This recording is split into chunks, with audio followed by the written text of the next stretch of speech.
Saudara, selamat datang dalam program On Target.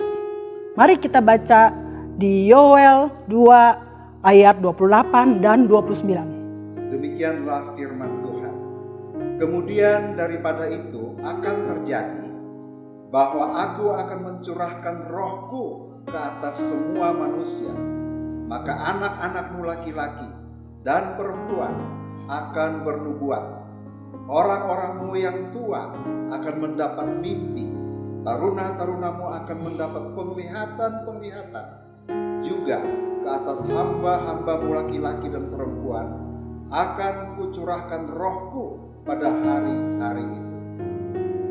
Banyak anak-anak muda bertanya kepada saya, bagaimana sih bisa mendengar suara Tuhan? Nah, Tuhan sudah berjanji kepada kita. Ya, Tuhan sudah mencurahkan Roh Kudus-Nya ke dalam kehidupan kita. Jika kita percaya dan mengaku Yesus itu Tuhan, kita mengundang Tuhan Yesus masuk ke dalam hati kita, itu tandanya Roh Kudus sudah berdiam di dalam hati kita. Kita bisa mengaktifkan suara Roh Kudus itu berkomunikasi dengan kita. Tadi firman Tuhan di Yoel 2 bilang, Tuhan berbicara bisa lewat penglihatan, bisa lewat mimpi, bisa lewat suara di dalam hati, bisa juga lewat kata-kata nubuat. Saudara, saya akan membahas bagaimana Tuhan berbicara. Saudara, ketika Tuhan berbicara kepadamu di dalam hati, engkau harus tahu itu suara Tuhan yang sebenarnya. Engkau juga harus tahu, harus peka. Saudara, kebanyakan orang ingin berbicara, ingin berbincang-bincang dengan Tuhan. Saudara, kita pasti bisa. Setiap anak-anak Tuhan, setiap hamba-hamba Tuhan seharusnya bisa berkomunikasi dengan Tuhan. Karena kita adalah anak-anak Tuhan. Kita perlu mengenal Bapa kita. Kita perlu berkomunikasi. Kalau kita tidak berkomunikasi, bagaimana kita bisa mengetahui arahannya? Bagaimana kita bisa berbincang-bincang kepada Roh Kudus untuk sesuatu hal-hal yang akan datang. Saudara, satu hari Tuhan berbicara kepada saya. Tuhan memberikan saya penglihatan. Saudara, ketika saya berdoa, Tuhan memberikan saya penglihatan. Saya melihat seperti saya menonton film bioskop. Ada begitu gambar yang bergerak, bahkan ada teksnya, saudara. Dan ini sesuatu yang sangat luar biasa di dalam hidup saya. Sejak saat itu saya tahu, saya berjalan dipimpin oleh Roh Kudus. Saudara, Tuhan banyak berbicara kepada kita dengan berbagai cara.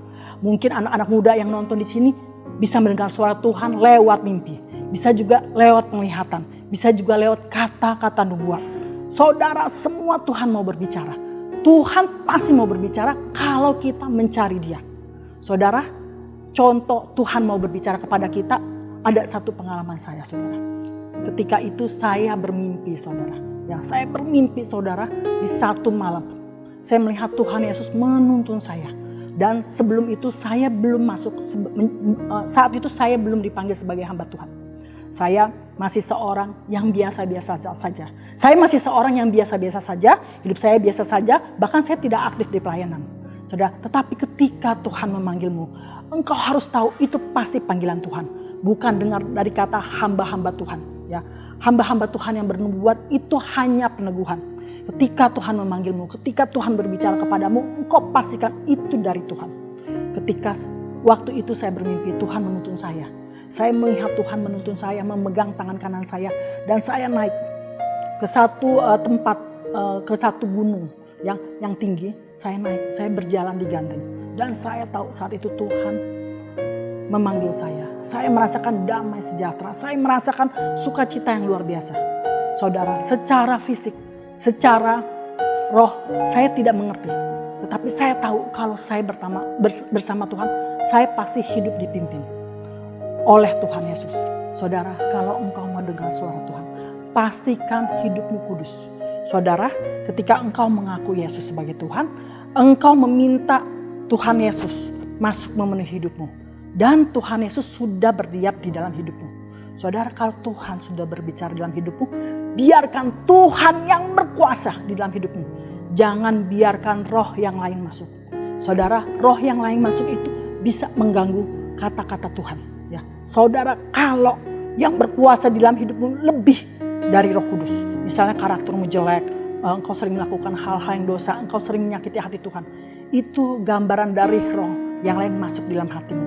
Presentasi Roh Kudus dengan roh yang lain di dalam hatimu lebih menguasai, itu engkau bisa salah mendengar suara Tuhan. Dan bukan lagi Roh Kudus yang berkuasa. Ada kalimat Roh Kudus yang berdaulat di dalam hidupmu. Jika Roh Kudus yang berdaulat di dalam hidupmu, engkau pasti bisa mendengar suara Tuhan. Karena engkau berkomunikasi dengan Tuhan. Engkau cuma perlu mengaktifkan saja, berbicara terus kepada Tuhan, berdoa, dan Dia akan menjawab di dalam hatimu. Pastikan Tuhan Yesus berbicara kepadamu di dalam hatimu. Pastikan Tuhan Yesus berbicara kepadamu lewat mimpi-mimpi. Pastikan Tuhan Yesus berbicara kepadamu lewat kata-kata nubuat. Karena Tuhan Yesus mau berbicara kepadamu. Tuhan selalu ingin mengenalmu. Tuhan selalu ingin lebih lagi. Karena Dia senang ketika kita lebih akrab lagi. Ketika kita bergaul karib dengan Tuhan. Pastikan hidupmu dipimpin oleh Roh Kudus.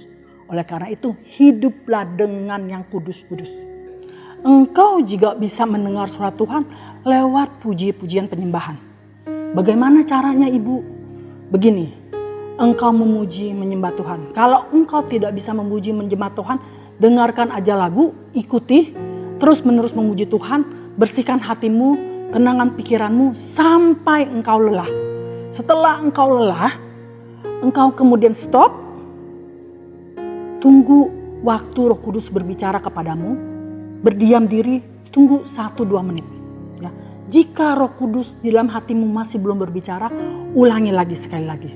Terus memuji-muji nama Tuhan, terus menyembah. Kemudian kau stop, biarkan Roh Kudus bicara di hatimu 1-2 menit, Dia pasti berbicara. Jika masih belum bisa juga, ulangi sekali lagi. Dan ulangi terus-menerus sampai Dia berbicara kepadamu. Saudara, engkau harus tenang. Ya, hatimu harus tenang. Engkau konsentrasi kepada Roh Kudus. Roh Kudus pasti berbicara. Ya, selamat praktek dan selamat mendengarkan suara Tuhan secara pribadi. Jika pujian penyembahan engkau masih belum bisa mendengar suara Tuhan, kita ganti lagi. Engkau terus pujian penyembahan sampai engkau lelah, kemudian engkau tidur dan beristirahat. Jangan ketawa, saudara, ya. Tidur dan beristirahat. Tuhan pasti memberi engkau mimpi, karena Tuhan juga berbicara lewat mimpi. Kalau dari mimpi ini, itu pastikan suara Tuhan. Itu pastikan Tuhan berbicara kepadamu. Jadi, selamat mendengarkan suara Tuhan. Ayo mulai latih di rumah. Engkau pasti bisa mendengar suara Tuhan. Dan Roh Kudus pasti memimpinmu. Amin.